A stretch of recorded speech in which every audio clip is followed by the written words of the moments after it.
મિત્રો હું છું અસ્મિતાબેન મંગલપુરા મારા રસોડામાં તમારું સ્વાગત કરું છું। આજે આપણે બનાવશું કાચા કેળાની વેફર। તો ચાલો બનાવીએ। 8 થી 9 મેં કાચા કેળા લઈ લીધા છે। હવે આપણે એક એક કરીને બધે કાઢી લેશું।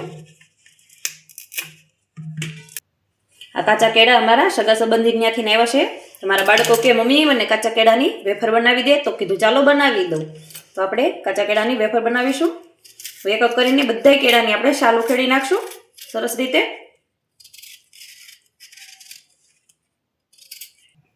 એક એક કરીને બધા કેળાની આપણે છાલ આવી રીતે ઉખેડી લેશું।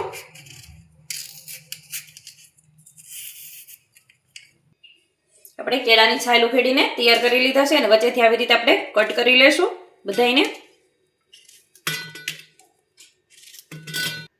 વચ્ચેથી કટ કરીને તૈયાર કરી લીધા છે। હવે બધા આપણે ખમણી લેશું આવી રીતે। આવી રીતે આપણે બધી કેળાની વેફર પાડી લેશું।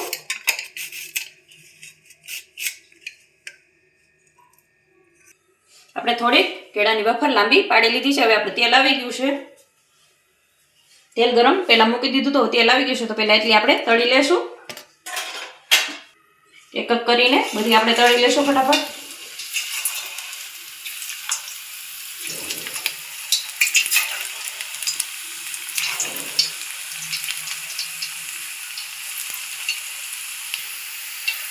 તેલ એકદમ ગરમ હશે એટલે સરસ આપણી કેળાની વેફર તળાઈ જશે।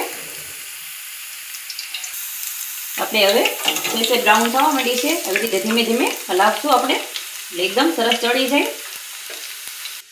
કેળાની વેફરમાં આપણે કોઈ બજારનો મસાલો એડ નહીં કરી, ચટણી, ધાણા જીરું, મીઠું અને ચાટ મસાલો એડ કરીશું આપણે।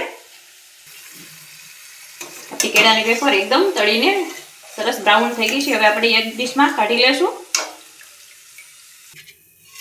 આપણે ડીશમાં કાઢી લેશું। આપણે મસાલો લીધો તો એ બધો મિક્સ કરી લેશું આપણે ગરમા ગરમ જ માથે એડ કરી દેશું। એકદમ ક્રિસ્પી અને કુરકુરી આપણી કેળાની વેફર બની ગઈ છે। આપણે લાંબા શેપમાં બનાવી હતી, હવે આપણે ગોળ શેપમાં બનાવશું આવી રીતે અને તરત જ આપણે તળશું એમાં। આવી રીતે આપણે સરસ બધી આપણે ગોળ ગોળ શેપમાં પાડી લેશું।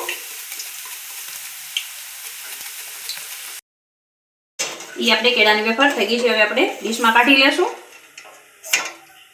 આપણે ડીશમાં સર્વ કરી લેશું।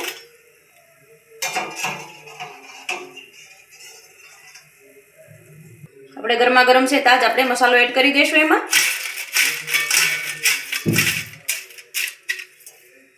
આપણે કેળાની વેફર બનીને તૈયાર થઈ ગઈ છે। આપણે બે અલગ અલગ સ્ટેપમાં કરી છે। હવે આપણે ડીશમાં સર્વ કરી લેશું।